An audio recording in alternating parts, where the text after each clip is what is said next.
ఒక మాటని మనం ధ్యానిస్తూ ఉన్నాం. ఒకసారి ప్రభు మనకిచ్చిన వాగ్దానపూర్వకమైన మాట ఒకసారి అందరం కలిసి బిగ్గరగా చదువుదామా? ఆమేన్. రిఫరెన్స్ చెప్పండి ఒకసారి. యెషయా గ్రంథం 60వ అధ్యాయం 13వ వాక్యం. ఒకసారి ఆ మాట తీసి చదువుకుందాం. యెషయా గ్రంథం 60వ అధ్యాయం 13వ వాక్యం చివరి మాట. నేను నా పాద స్థలమును మహిమపరచెదను. ఆమేన్ చెప్దామా? ప్రభు ఈ మాట ద్వారా మనందరితో మరొక్కసారి మాట్లాడి దర్శించి బలపరచి స్థిరపరచునుగాక. ఆమేన్. నా దేవుని ప్రియులారా, దేవుని లేఖనాలని శ్రద్ధగా విందాం. గడిచిన సంవత్సర ఆరంభం నుంచి ఈ లేఖనాన్ని మనం ధ్యానిస్తూ ఉన్నాం. ఈ లేఖనం ద్వారా ప్రభు మనందరితో మాట్లాడుతూ వస్తూ ఉన్నాడు. గడిచిన నూతన సంవత్సరపు ఆరాధన మొదలుకొని మరి గడిచిన ఆదివారం, మొదటి ఆదివారం ఆరాధన, రెండో ఆదివారపు ఆరాధన, ఇట్లాగా ఈ లేఖనాన్ని మనం ధ్యానిస్తున్నాం. ఈ రెండో ఆదివారపు ఆరాధనలో కూడా ప్రభు మనతో మాట్లాడాలనుకుంటున్న మాట. మరి గడిచిన ఆదివారం ఆరాధనలో మరి ఈ లేఖనంలో కొన్ని విషయాలు మనం ధ్యానించాం. మరి మీ అందరికీ గుర్తున్నాయో లేవో కానీ అది గుర్తుంటే ఖచ్చితంగా ఆ లేఖనానుసారంగానే ఈరోజు ప్రభు మనకిచ్చిన వర్తమానాన్ని కూడా మనము గ్రహించగలుగుతాం. Praise the Lord. హల్లెలూయా. మరి పాదస్థలం అని అంటే ఆ పాదస్థలం ఎవరో కాదు, మనమే ఆయన పాదస్థలం. ఆమేన్. ఆ పాదస్థలం ఎవరో కాదు, మనమే ఆయన పాదస్థలం. భూమి ఆయన పాదపీఠం అన్నట్లుగా ఆయన మనుషులు కట్టబడిన మందిరాలలోనో లేకపోతే పెద్ద పెద్ద కట్టడాల్లోనో ఆయన ఉండేవాడు కాదు. కానీ ఆయన మనలో నివసించేటటువంటి దేవుడు. మనుషులుగా మనమే ఆయనకు ఆలయమై ఉన్నామని, మనమే ఆయన పాదస్థలముగా ఉన్నామని గడిచిన దినాల నుంచి మనం ధ్యానిస్తూ ఉన్నాం. ప్రియులారా, గడిచిన ఆదివారం మనం గమనించామో లేదో, మీకు గుర్తుందో లేదో కానీ ఒక కాకి ఎక్కడ పడితే అక్కడ దిగుతుందట. ఆదికాండములో మనం చదివాం, గుర్తుందా? ఆదికాండములో నోవాహు ఓడ, ఆయన ఆ ఓడ అరారోతు కొండ మీద ఆగినప్పుడు ఇంకా కింద నీళ్లు అలాగే ఉన్నాయి. కాకిని మొదట పంపించాడట. ఎక్కడైనా నీళ్లు తగ్గిపోయాయా, మరి ఎక్కడైనా సరే మరి నేల కనబడుతుందా, బురద కనబడుతుందా, మరి చూసిరా అని చెప్పి కాకిని పంపిస్తేనట, మరి నీళ్లు ఇంకా భూమి మీద ఉండగా బురదగా చెత్త చెదారం అంతా ఉండగా మరి అక్కడ ఏముంటాయి అని అంటే, వరద వచ్చిన తర్వాత వరదలో బురద ఉంటుంది. ఆ బురదలో మరి చచ్చిన శవాలు ఉంటాయి. అలాగే ఈ గేదెలు కానీ ఇలా జంతువులన్నీ కూడా, కొంతమంది మనుషులు కూడా ఈ వరదలో, అప్పటికి నోవాహు దినం ప్రభు జల ప్రళయం అనుమతించిందే సమస్తము నాశనం చేయటానికి. మరి చనిపోయిన వారందరూ ఎలా ఉంటారు? అక్కడే ఉంటారు కదా. మరి అట్లాగా ఆ చచ్చిన కళేబరములన్నీ కూడా ఆ నేల మీద అలాగే ఆ నీళ్ళల్లో అలాగే తేలి ఆడుతూ ఉంటే ఈ కాకి వెళ్ళి ఈ చచ్చిన కళేబరముల మీద ఉండి అక్కడే దిగిపోయి అక్కడే ఆ చచ్చిన కళేబరములు తింటూ అది తిరిగి రాలేదని గడిచిన ఆదివారం మనం గమనించాం. Praise the lord. అవునా కదా? గడిచిన ఆదివారపు దినమున ప్రభు మనతో మాట్లాడు, చచ్చిన కళేబరముల మీద వాలేటటువంటి కాకిలాగా మనం ఉండకూడదు. దాని అర్థం ఏమిటి అని అంటే, దేవుని బిడ్డలంగా, దేవుని పిలుపును అందుకున్న వారముగా, ఒక ఉన్నతమైన పిలుపు కలిగిన పరిశుద్ధులమైన సంఘముగా, సమాజముగా, సమకూర్చబడే ప్రజలముగా ఏ చోట పడితే ఆ చోట మనం ఉండకూడదు. ఎక్కడ పడితే అక్కడ మనం ఉండకూడదు. ఎట్లా పడితే అట్లా మనం బ్రతకకూడదు. ఎలా పడితే అలా మనము నడుచుకోకూడదు. ఈ కాకికి ఏ విధమైన రూల్స్, రెగ్యులేషన్స్ అలాంటివి ఏముండవు. చచ్చిన పీనుగు కనపడినా దాని మీద వాలిపోతుంది. అలాగే మంచి స్థలం కనపడినా అక్కడ కూడా దిగిపోతుంది. అయితే ఆ కాకి తిరిగి రానందున నోవాహు ఏం చేశాడట? పావురముని పంపించాడు. Praise the lord. అప్పుడు ఆ పావురం ఏం చేసింది? ఆ పావురము వెళ్ళి మరలా తిరిగి నోవాహు ఓడలోనికి వచ్చింది. Praise the lord. కాకి వెళ్ళింది కానీ తిరిగి రాలేదు. ఎందుకంటే దానికి అపవిత్రంగా ఉన్న బాగానే ఉంటుంది. చచ్చిన కళేబరములు కనబడినా ఓకే, నేను కంఫర్టబుల్గానే ఉన్నానంటది. అలాగే అపవిత్రమైనది ఎక్కడున్నా సరే, ఆ చెడ్డది ఏదైనా సరే అందులో కలిసిపోయింది. కానీ పావురం అలా కాదట. ఎందుకంటే పావురము చేదు లేని పావురం. Praise the lord. ఇప్పుడు పరిశుద్ధాత్మ దేవుడు యేసు ప్రభుల వారు బాప్తిజం పొంది ఆయన ఒడ్డునకు వచ్చినప్పుడు ఏ రూపంలో ఆయన యేసయ్య మీద అభిషేకం పొంది ఉన్నాడు చెప్పండి? అవన్నీ మన సండే స్కూల్ పాఠాలే కదా. పావుర రూపములో పరిశుద్ధాత్మ దేవుడు ఆయన అభిషేకించాడు. Praise the lord. మరి ఇప్పుడు ఈ పావురం ఎవరికి సాదృశ్యము? మన దేవుడైన యెహోవా, పరిశుద్ధాత్మ దేవునికి సాదృశ్యం. ఈ పరిశుద్ధాత్మ దేవునికి పాద స్థలముగా మనం ఉండాలి అని అంటే, ఆ పరిశుద్ధాత్మ దేవుడు మనలోనికి రావాలి అని అంటే, మనము కూడా కాకి వలె ఎక్కడ పడితే అక్కడ ఉండేవారిగా ఉండకూడదు. గట్టిగా ఆమేన్ చెప్పండి. హల్లెలూయా. ఈ రోజున ప్రభు మనతో మాట్లాడుతున్న మాట ఏమిటంటే, ఈ పావురము వెళ్ళి తిరిగి ఎలా వచ్చింది తిరిగి? చదవండి ఆ మాట. ఆదికాండం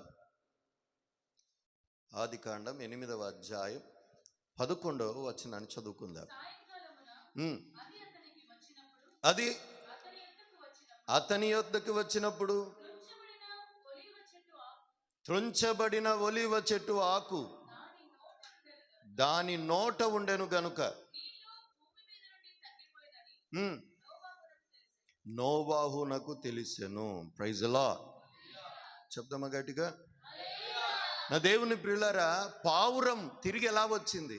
కాకి తిరిగి రాలేదట, కానీ పావురం తిరిగి ఎలా వచ్చింది అని అంటే, పావురం అట వెళ్ళి ఒలీవ మొక్కని త్రుంచి ఆ ఒలీవ మొక్కని తీసుకొని మరలా నోవాహు ఓడలోనికి వచ్చింది.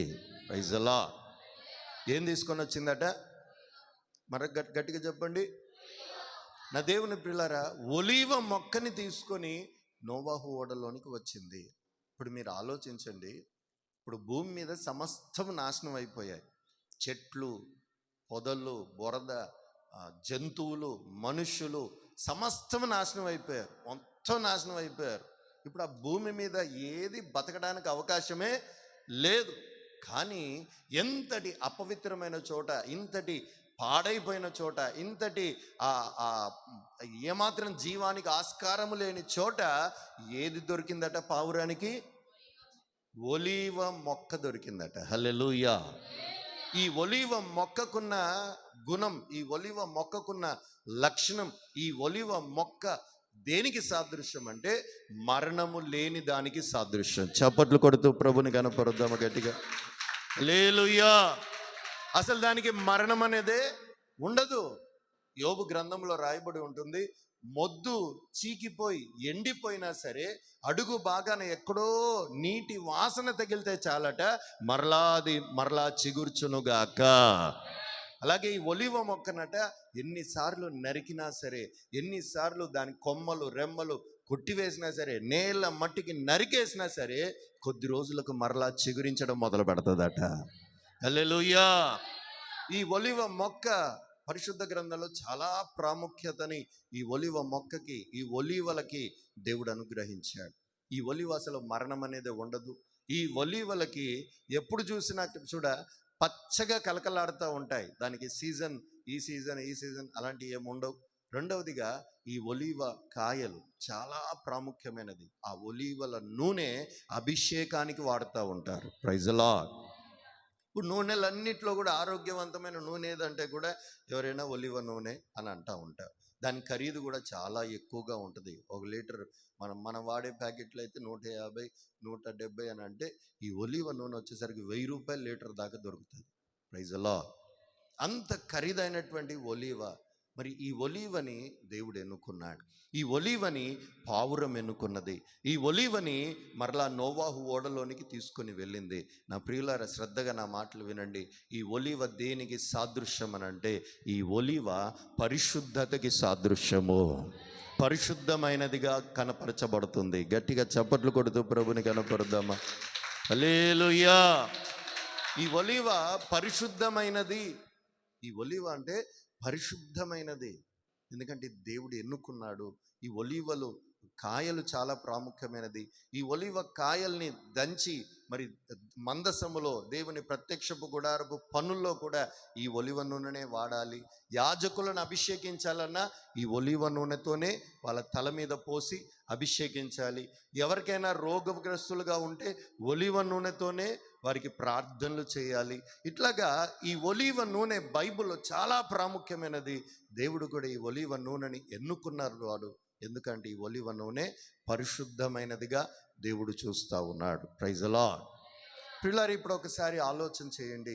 భూమి మీద అన్నీ నాశనం అయిపోయాయి, అన్నీ పాడైపోయాయి, అన్నీ వరద వచ్చేసింది, చచ్చిపోయాయి, కలబరాలు భూమి మీద కనబడతా ఉన్నాయి, నీళ్లు తగ్గిపోతూ ఉన్నాయి, ఏమీ లేదు భూమి మీద. కానీ ఈ పావురానికి ఏం దొరికిందట? ఒలీవ మొక్కలు మాత్రమే దొరికిందట. అంటే పర్వతములు తొలగిన, మెట్టలు తత్తరిల్లిన పరిశుద్ధులకు దేవుని కృప విడిచిపోదు. ఆమేన్, హల్లెలూయా.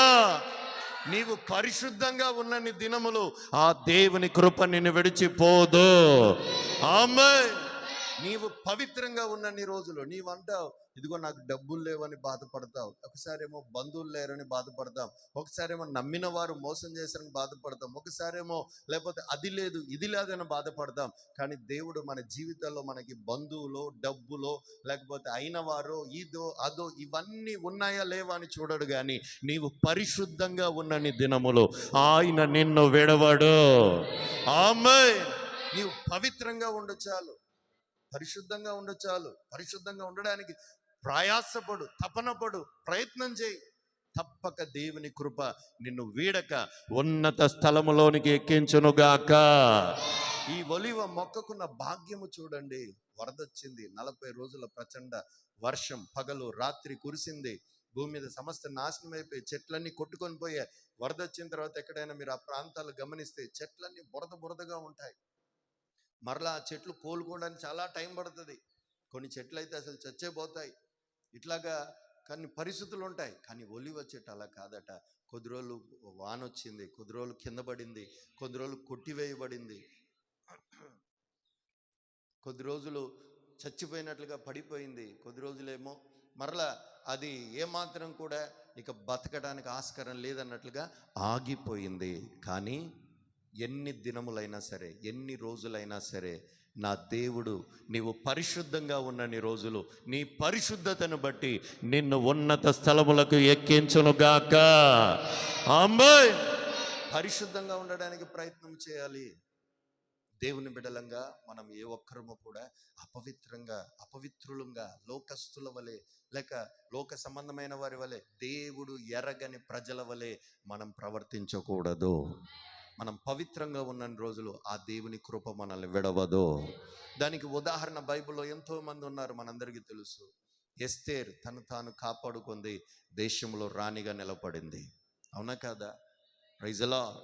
షడ్రక్, మెషక్, అబేద్నెగోలు ఏది పడితే అది మేము తినము అని చెప్పి వారిని వారు తమాయించుకున్నారు. వారి గొంతుకు కత్తి పెట్టుకున్నారు. అమ్మో రాజుల గృహము కదా, అమ్మో 5 స్టార్ హోటల్ కదా, అమ్మో లేకపోతే అది కదా ఇది కదా అని దేనికి కూడా వారు తొందరపడలేదట. దైవజనులు, పెద్ద దైవజనులు చెప్తా ఉంటే విన్నాను.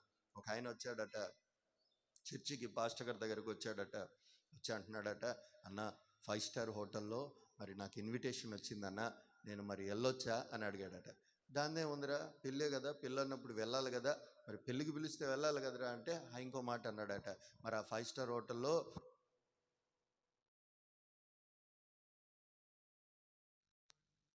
మరి అని చెప్తే వాడు అంటున్నాడట, అన్న 5 స్టార్ హోటల్ అన్న, ప్లేటు భోజనం మన ఇంటి దగ్గర అయితే, మన చుట్టుపక్కల అయితే 150 ఎంతో ఉందనుకోండి. 5 స్టార్ హోటల్లో 10,000 రూపాయలన్న ఒక ప్లేటు. అంత ఖరీదైన భోజనం అన్న, మరి వెళ్ళాలా అన్న అని అడుగుతాను. నీకు వెళ్ళాలని ఉంటే మళ్ళీ అడగటం ఎందుకు? అడిగిన తర్వాత మళ్ళీ వద్దని చెప్తే మళ్ళీ దాని రేటు చెప్పడం ఎందుకు? Praise the lord. అంటే ఇప్పుడు మనసులో ఏముంది? ఎలాగైనా వెళ్ళాలి, కాకపోతే పాస్టర్ గారు ఓకే అనాలి, అది కావాలి. Praise the lord. ఎందుకంటే దోషం వాడి మీద లేకుండా. రేపు దేవుడు అడిగాడు అనుకోండి, నాకేం తెలుసు పాస్టర్ గారు ఓకే అన్నాడు కానీ నేను వెళ్ళాను అంటాడు. Praise the lord. ముందు నొయ్యి వెనక గొయ్యి ఎవరికి? ఇప్పుడు పాస్టర్ గారికి. ఏం చెప్పాలి ఇప్పుడు? వద్దంటే ఈడు మొహం మాడుతాడు, వెళ్ళమంటేనేమో దేవుడు మామూలు కొట్టడు. ప్రైజ్ ఎలా, తప్పు కదా. మరి ఎలా రా 10,000 రూపాయలన్న ప్లేట్ అంటా ఉంటే, ఒరే ఈ ఈ విందు భోజనం గురించి కాదురా మనం ఆలోచించాల్సింది. పరలోకంలో దీనికంటే అమూల్యమైన విందు మన కొరకు సిద్ధమవుతున్నది. హల్లెలూయా. ఈ 10,000 రూపాయల ప్లేట్కే నువ్వు ఇట్ట అయిపోతుంటే, పరలోకంలో విందు జరిగిద్దట మనందరం వెళ్ళినప్పుడు. ఆ విందు ఘనమైన విందుగా ఉండబోతుంది. హల్లెలూయా. ఏది ఏమైనా దేవుడు చేసే ఏర్పాటుకి, మనుషులు చేసే ఏర్పాటుకి ఏమైనా పొంతన ఉంటుందా? ఏమైనా మనం ఆలోచించగలుగుతాం? ఏమైనా దీని వర్సెస్ అని చెప్పి ఏమైనా దాన్ని అసలు మనం డిఫరెన్షియేట్ చేయగలుగుతామా? చేయకూడదు, చేయలేము కూడా. Praise the Lord. హల్లెలూయా. అన్నాడట, అలా వెళ్ళకూడదు నాయన, 10,000 కానీ ఎంతైనా కానీ విగ్రహారాధన అన్నప్పుడు మనం అలాంటి వాటికి వెళ్ళకూడదు అని అంటే, సరే అన్న అని చెప్పి ముఖం మార్చుకున్నాడట. నా దేవుని పిల్లలు, ఈరోజు అదే ప్రశ్న మనల్ని ప్రభు అడుగుతా ఉన్నాడు. నీవు దేనికోసం దేన్ని విడిచిపెడుతున్నావు? Praise the lord. నువ్వు దేనికోసం దేన్ని విడిచిపెడుతున్నావు? ప్రభు నీకు పరిశుద్ధత అనే పిలుపునిచ్చాడు, ప్రేమ అనే కృపనిచ్చాడు, రక్షణ అనే వరం ఇచ్చాడు. ఇలాంటివన్నీ నీకు ఇచ్చి, సంఘము, సేవకులు, ఈ పరిశుద్ధమైన జీవితం నీకు ఇచ్చిన తర్వాత లోకంలోకి నీకు వెళ్తున్నావు. వెళ్ళగానే ఎవరో ఒక స్నేహితుడో కలిశాడు, లేకపోతే ఇంకెవరో ఓ బంధువో కలిశాడు, లేకపోతే ఇంకెవరో ఒక పరిస్థితి వచ్చింది.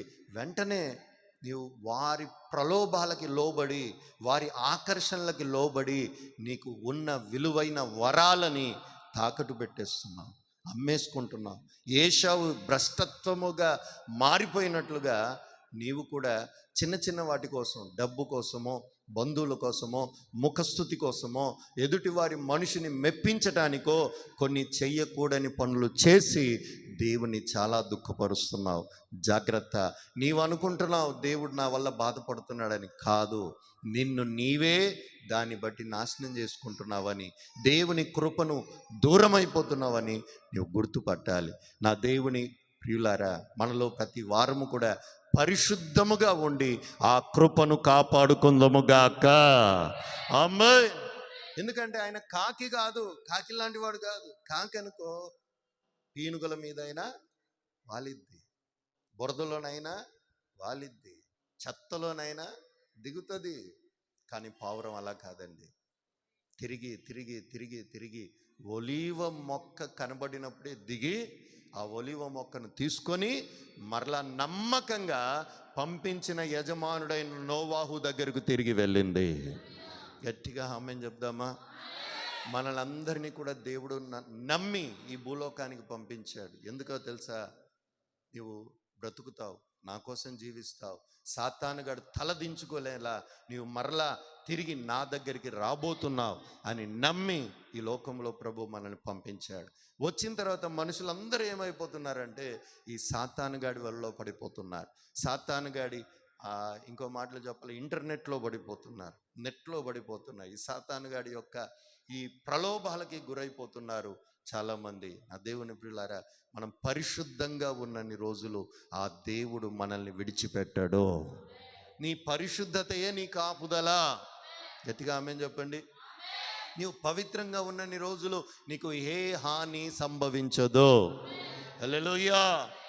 ఒకవేళ సంభవించడానికి ప్రయత్నము చేసినను, ఒలీవ మొక్కని పగబట్టుకొని దాని కొమ్మలు నరికిన, దాని నేల మట్టుకు లేకుండా చేసిన, దాని మీద అగ్ని రాజబెట్టిన కొద్ది రోజులకు మరలా చిగురించడం మొదలవుతుంది. చప్పట్లు కొట్టి ప్రభుని కనపరుద్దామా? హల్లెలూయా. ఈ ఒలీవ మొక్క ఎక్కడుండాలి? ఎక్కడ పడితే అక్కడ ఉండకూడదు. మరలా ఈ ఒలివ మొక్క అంటే అసలు ఎవరు అని అంటే, దేవుని మందిరంలో నాటబడిన వాడే ఒలివ మొక్క. చదవండి ఆ మాట. 52వ కీర్తన 8వ వాక్యం. నేనైతే దేవుని మందిరములో పచ్చని ఒలివ చెట్టు వలె ఉన్నాను, పచ్చని ఒలివ చెట్టు వలె ఉన్నాను. నిత్యము దేవుని కృపయందు, నిత్యము దేవుని కృపయందు నమ్మిక ఉంచి ఉన్నాను. Praise the lord. ఈ ఒలివ మొక్క ఎక్కడ ఉంటుందట? నోటిదేరు చెప్పరే. ఎక్కడ ఉంటుందట? ఓన్లీ సండే అని కింద ట్యాగ్ లైన్ ఏమైనా ఉందా? కింద ఓన్లీ సండే అని ట్యాగ్ లైన్ ఏమైనా ఉందా? ఎప్పుడట? నోరు తెరిచి చెప్పండి, ఎప్పుడట? అంటే ఏంటండి, మమ్మల్ని కూడా అన్ని ఉద్యోగాలు, వ్యాపారాలు, స్కూళ్ళు అన్ని మానేసి మందిరంలో వచ్చి ఉండమంటారా అని నేను అనట్లేదు. నేను కట్టబడిన ఈ మందిరాల గురించి అనట్లేదు, కానీ మీరే దేవునికి మందిరములై ఉన్నారు. ఆమేన్. మనమే దేవునికి మందిరమై ఉన్నాం. ఈ మందిరం ఎప్పుడు మందిరంగానే ఉండాలి. సండే మాత్రమే మందిరం అంటే ఇదంటే మనం ఓన్ కాదనుకోండి. వేరే మనం కట్టబోతున్న చర్చిలో మనం కేవలం సండే మాత్రమే ప్రేయర్ పెట్టి మిగతా రోజులు వేరే వేరే కార్యక్రమాలు చేస్తున్నామా? పోనీ ఇదే మనం మందిరంగా తీసుకున్నాము, ఇందులో సండే మాత్రం ప్రేయర్ జరిపి మిగతా రోజులు వేరే కార్యక్రమాలను చేస్తున్నామా? లేదు. ఏ రోజైనా ప్రేయరే. నాకు పైన అవకాశం ఉన్నా కూడా కిందికి వచ్చి మందిరంలోనే ప్రేయర్ చేసుకుంటాను. అలాగే మన బిడ్డలు కొంతమంది కూడా మందిరంలోనే ఉండి ప్రార్థన చేసుకోవడానికి మందిరంలో ఉండి ప్రార్థన చేసుకుంటూ ఉంటారు. అంటే ఏంటి దాని అర్థం? దేవుడు మందిరములో ప్రార్థన ఆలకించుచున్నాడు. Praise the lord. అలాగే మనము కూడా ఆయనకు నిత్యము మందిరం వలె ఉందుముగాక. మందిరం ఎప్పుడు కూడా పరిశుద్ధంగానే ఉండాలి. ఆమేన్ చెప్పండి. పరిశుద్ధత లేకుండా ఏ ఒక్కడు కూడా దేవుని చూడలేరు. దేవుని ప్రియులారా, చిన్న చిన్న వాటికి, అపవిత్రమైన వాటికి మనల్ని మనం ప్రలోభాలు గురైపోతూ మనం కొద్ది వాటి కోసం మన పరిశుద్ధతను పోగొట్టుకుంటున్నాం. దేవుడు ఈ రోజున హెచ్చరిస్తూ ఉన్నాడు. పర్వతములు తొలగిన, మెట్టలు తత్తరిల్లినా నా కృప నిన్ను విడిచిపోదన్నాడు. ఓకే అనేసాడు కదా, ఇక మనం ఏం చేసినా పర్వాలేదు అంటానికి లేదు. పర్వతములు తొలగిన, మెట్టలు తత్తరిల్లినా నీ ఒలీవ మొక్క వలె ఉన్నప్పుడే ఆయన కృప నిన్ను విడిచిపోదు. ఆ ఒలీవ మొక్కని పావురం తీసుకొని వెళ్ళి నోవాహుకి ఇచ్చినట్లుగా పరిశుద్ధంగా నీవు జీవించిన రోజులు నీ కోసం నియమించిన మహిమకు దేవుడు నిన్ను నడిపించునుగాక. దేవుడు మనల్ని పాద స్థలముగా ఆయన మహిమపరచబోతున్నాడు. ఆయన మహిమపరచడం అంటే ఆయన మహిమ మనకి ఇవ్వటం కాదు, మనందరి కోసం ఒక మహిమను ఏర్పాటు చేశాడు ఆయన. మనందరి కోసం ఒక మహిమను ఏర్పాటు చేశారు. నీకు నీకు నీకు ప్రతి ఒక్కరికి ఒక్కొక్క మహిమ ఆయన ఏర్పాటు చేశాడు. ఆ మహిమ అంటే ఒక బ్లెస్సింగ్ అనుకోవచ్చు, ఒక ఆశీర్వాదం అనుకోవచ్చు, ఒక టార్గెట్ అనుకోవచ్చు, ఉన్నత స్థితిలో ఉండాలని అనుకోవచ్చు. ఒక తల్లి తండ్రి తన పిల్లల్ని ఎలా ఆలోచిస్తాడు? నేను రిక్షా దొక్క, వీడు కూడా రిక్షానే దొక్క అని అనుకుంటాడా? నేను ఎంత కష్టపడ్డా, పార్ట్ టైం జాబులు చేసా, చెమటూర్చా, నేను ఎన్ని పనులు చేశా, వీడు కూడా అలాగే పని చేయాలి అని అనుకుంటాడా? అనుకోడు. ఏమనుకుంటారు? నేను బ్రతికిన దానికంటే నా పిల్లలు ఇంకా ఉన్నతంగా బ్రతకాలి. Praise the lord. అవునా కాదా? అలాగే మన పరమ తండ్రి కూడా మనందరికీ ఒక్కొక్కరికి ఒక్కొక్క మహిమను ఏర్పాటు చేశాడు. కానీ మనమే ఆ మహిమకు దూరం అయిపోతున్నాం. మనమే మన చేతులారా, మన ప్రవర్తనతో, మన నోటి మాటల ద్వారా, లేక మన నడత ద్వారా, ఈ లోక ఆశల ద్వారా మనమే ఆ మహిమకు దూరం చేసుకొని మనం ఈ లోక సంబంధమైన మహిమ మనం తెచ్చుకుంటున్నాం. ఇదిగో ఇలా ఉంటే లోకములో ఇలా అంట, ఇలా ఉంటే లోకములో మనకి ఘనతట అన్నట్లుగా ఈ లోక సంబంధమైన వారిగా మనం కొనసాగుతూ ఉన్నాం. కానీ ప్రియులారా, అది కాదు మహిమ.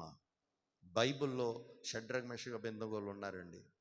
యవ్వన ప్రాయంలో దేవుని బిడ్డలుగా కొనసాగుతున్నప్పుడు ఏ మాత్రం కూడా వారు అపవిత్రమే. రాజ భోజనం పెట్టినా సరే వాళ్ళు ఏమన్నారట? ముట్టము. మాకు కొన్ని రూల్స్ రెగ్యులేషన్స్ ఉన్నాయి, మేము ప్రతిష్ఠితులం, మేము ఒక ప్రత్యేకమైన జనాంగం, జీవము గల దేవుని ఆరాధించు ప్రజలం. హల్లెలూయా. మన భక్తిలో ఒక రోషం ఉండాలి. Praise the lord. మరి ఆయన ఆ షడ్రక్ మెషక్ అబేద్నెగోలని దేవుడు మర్చిపోయాడా? అగ్నిగుండంలో పడవేశారు. ఇక అయిపోయింది వీళ్ళ పని అనుకున్నారు. అగ్నిగుండంలో పడేసేటప్పుడు కూడా వాళ్ళ అన్న మాట ఏమిటి? రాజా, మా దేవుడు మమ్మల్ని కాపాడినను కాపాడకపోయినను పర్వాలేదు, కానీ నేను మాత్రం నీకు వంగి నమస్కారము చేయను. Praise the lord. మరి ఆ తీర్మానంతో ఉన్నప్పుడు దేవుడు విడిచిపెట్టాడా? అగ్నిగుండములో ముగ్గురితో పాటు 4వ వ్యక్తి కూడా సంచరించాడు. Praise the lord. వారు తిరిగి బయటకు వచ్చినప్పుడు ఆ రాజ్యమంతా కూడా రాజుతో సహా వీరి దేవుడే గొప్ప దేవుడని ఒప్పుకున్నారు. Praise the lord. మొర్దెకై కూడా అలాగే. మొర్దెకై కూడా నేను వంగి నమస్కారము చేయను. మరి దేవుడు విడిచిపెట్టాడా మొర్దెకైని? శ్రమలు ఉంటాయి, కష్టాలు ఉంటాయి. దేవుని కోసం పరిశుద్ధంగా నిలబడాలంటే, ఈ క్రమాలు, కట్టుబాట్లు, ఉపదేశంలో నిలబడాలంటే కష్టం ఉంటుంది, కాదనట్లేదు. కష్టము లేనిది యేసయ్యకే కష్టం తప్పలేదు. దేవుని బిడ్డలుగా కొత్త నిబంధన సంఘముగా ఎత్తబడే సంఘానికి ఖచ్చితంగా అలంకరణ రావాలనంటే ఏమిటా అలంకరణ అంటే శ్రమలే అలంకరణ. Praise the lord. బాధలు ఉంటాయి, అవమానాలు ఉంటాయి, కష్టాలు ఉంటాయి. ఇవన్నీ నాకెందుకు, నేను ఫ్రీగా భక్తి చేస్తాను, లేకపోతే ఇండిపెండెంట్ భక్తి చేస్తాను, లేక ఫ్రీడమ్ ఉన్న భక్తి చేస్తానంటే కుదరదు. దేవుడు ఒక ఉపదేశం నియమించాడు, ఒక క్రమం నియమించాడు. దాని ప్రకారమే మనం కొనసాగాలి. Praise the Lord. ఎత్తబడే సంఘానికి అలంకరణ ప్రాముఖ్యమైనదిగా ఉన్నది. ఆ అలంకరణ ఏదో కాదు, శ్రమల గుండా దేవుని కోసం శ్రమ పడటమే అలంకరణ. Praise the lord. దేవుని కోసం బాధపడటం, దేవుని కోసం నిలవపడటం అంటే మన పరిశుద్ధతను కాపాడుకుంటే చాలు, అదే ప్రైజ్ ది లార్డ్. పరిశుద్ధతను కాపాడుకోవటం పెద్ద పోరాటం, చాలా పెద్ద పోరాటం. లోకములో మరి కోపాలకు గురి చేస్తుంటారు, ఆవేశాలకు గురి చేస్తుంటారు, అదేవిధంగా మరి కొన్ని ఆకర్షణలకు గురి చేస్తారు, పాపానికి ఆకర్షిస్తూ ఉంటారు. ఇన్ని పోరాటాల మధ్యలో దేవుని కృపలో మనం మన పరిశుద్ధతను కాచుకొందుముగాక. పరిశుద్ధతలో లోపము రాకుండా మనల్ని ప్రభువే కాపాడునుగాక. ఆమేన్. దేవుని పిల్లలు, నీవు పరిశుద్ధంగా ఉన్నప్పుడు ఆ దేవుడు నిన్ను ఎలా ఆశీర్వదిస్తాడంటే, యెషయా గ్రంథంలో రాయబడి ఉంది. 17వ అధ్యాయం చదువుకుందాం. యెషయా గ్రంథం 17వ అధ్యాయం 6వ వచనం చదువుకుందాం. అయినను ఒలీవ చెట్లు దులుపగా, ఒలీవ చెట్లను దులపగా పైకొమ్మ చివర 2-3 పండ్లు మిగిలి ఉండునట్లు, 2-3 పండ్లు మిగిలి ఉండునట్లు, ఫలభరితమైన చెట్టున వాలు కొమ్మలయందు 3-4 పండ్లు మిగిలి ఉండునట్లు దానిలో పరిగ పండ్లునని ఇశ్రాయేలుల దేవుడైన యెహోవా సెలవిచ్చుచున్నాడు. హల్లెలూయా. గట్టిగా చెప్పండి. ఒలీవ చెట్టుకున్న ఆశీర్వాదం చూడండి.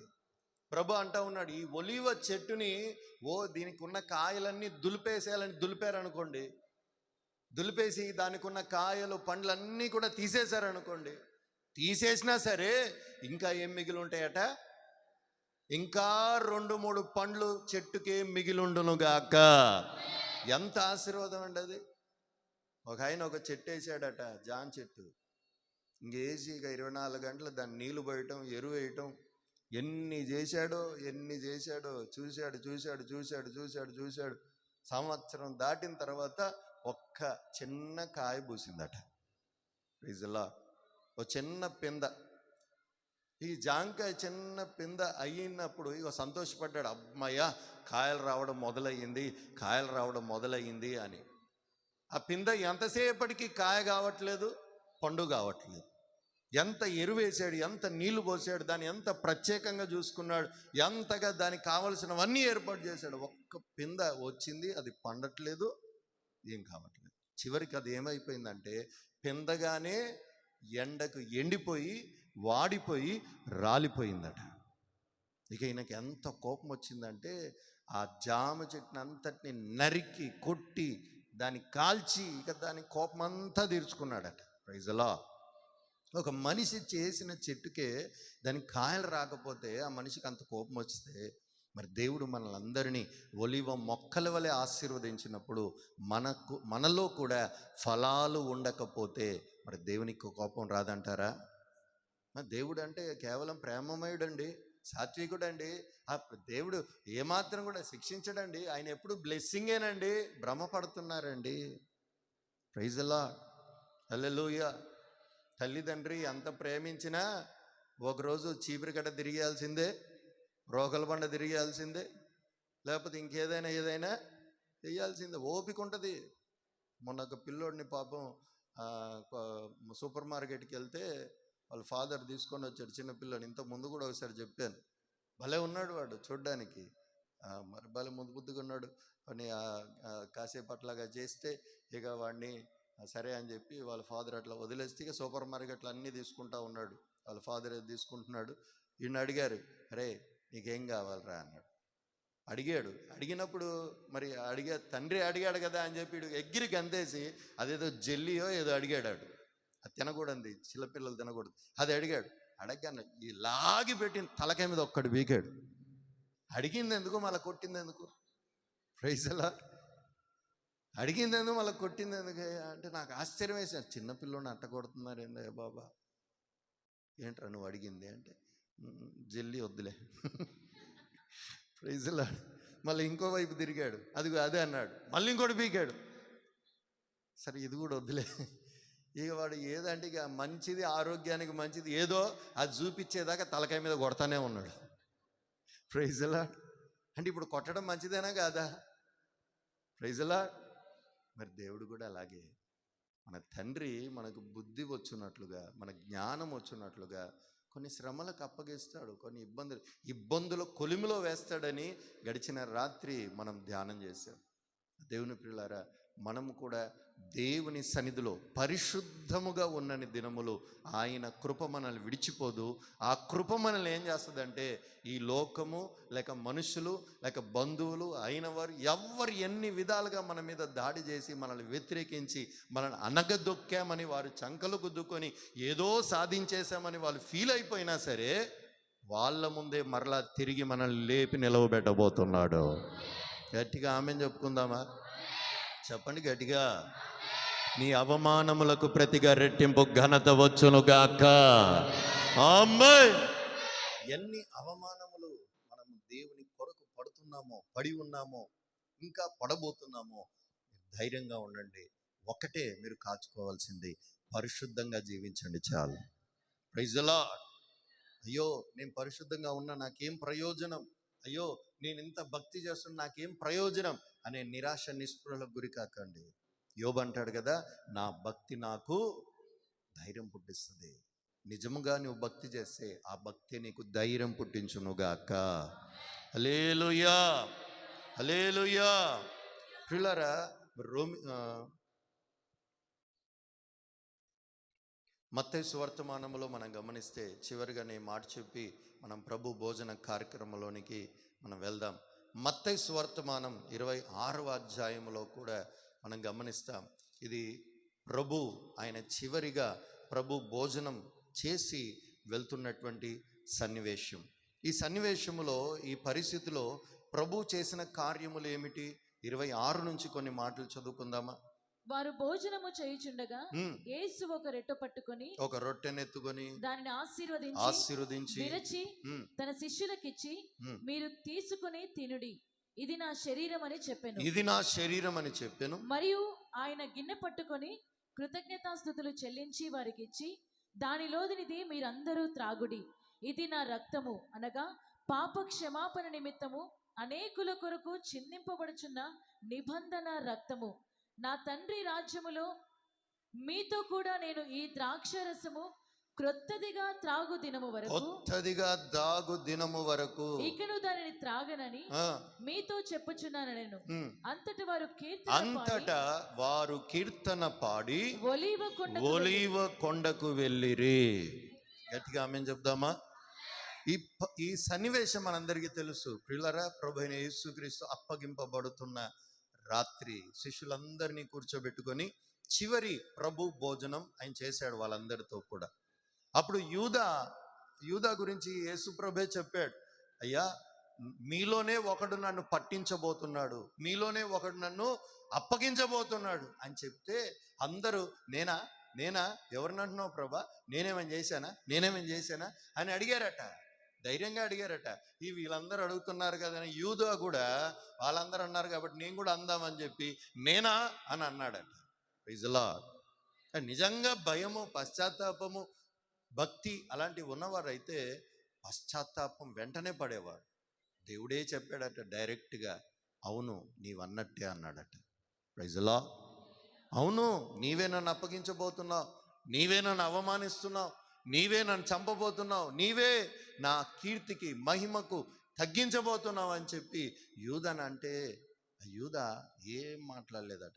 సైలెంట్గా చేతిలో రొట్టె తీసుకున్నాడట, తిన్నాడట, సైలెంట్గా జంప్ అయిపోయాడట. Praise the lord.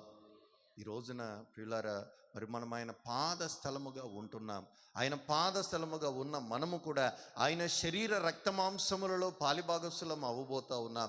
మరి మనము కూడా మరి మన వలన ఆయన నామానికి అపకీర్తి కలుగుతుందా, లేక మన వలన ఆయన నామానికి ఘనత కలుగుతుందా? మనం ఆయన్ని అవమానపరిచేవారిగా, అప్పగించేవారిగా, అన్యుల ఎదుట ఆరడిపరిచేవారిగా మనం ఉంటున్నామా? ఈ క్రైస్తవులు కూడా ఇంటిదేనండి, మనలాగే అంతా మనలాగే ఏముండదు, వీళ్ళకి వాళ్ళకి తేడా అన్నట్టు ఉంటున్నామా? లేక అమ్మో వీరు దేవుని నమ్ముకున్నారు కనుక వీరు ప్రత్యేకమైన వారు అన్నట్లుగా ఉంటున్నామా? Praise the lord. చెప్పరే గట్టిగా.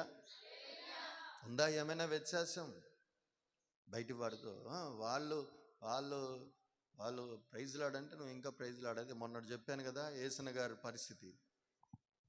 ఏసన్న గారట కొలాయి దగ్గర వెళ్ళినప్పుడు, ఇది తెలిసిందేగా మీకు, ఇద్దరు విశ్వాసట పాపం ట్యాప్ దగ్గర గొడవ వచ్చి తిట్టుకుంటున్నారట. మంచి రేంజ్లో ఉందట గొడవ.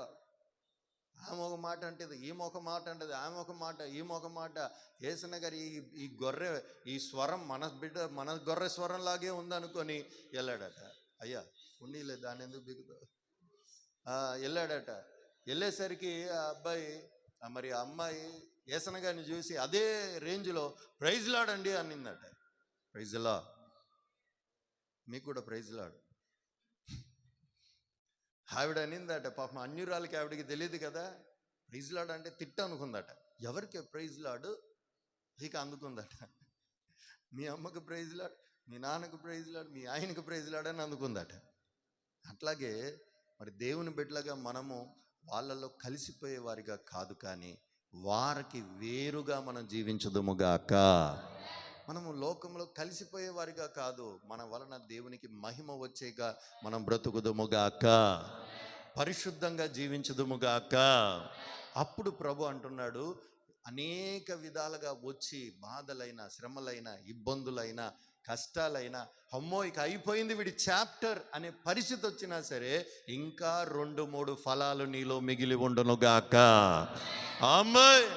వాళ్ళు అనుకుంటారు ఇక అయిపోయింది పరిస్థితి, వాళ్ళు అనుకుంటారు చాప్టర్ క్లోజ్ అనుకుంటారు. ఇక రూతు పరిస్థితి ఏంటి? ఆయన చనిపోయాడు, మరి అందరూ చనిపోయారు, పరిస్థితి అంతా అయిపోయింది. మరలా వచ్చిన దేశానికి తిరిగి వెళ్ళింది, ఏమైందట? మరలా తిరిగి చిగురించిందట. మొర్దెకైని కూడా ఇక అయిపోయింది చాప్టర్, వారి యూదా వంశం అంతా కూడా అయిపోయింది అనుకున్నారు. మరలా యూదా తిరిగి చిగురించాడు. యోసేపు పరిశుద్ధతను కాచుకున్నాడు.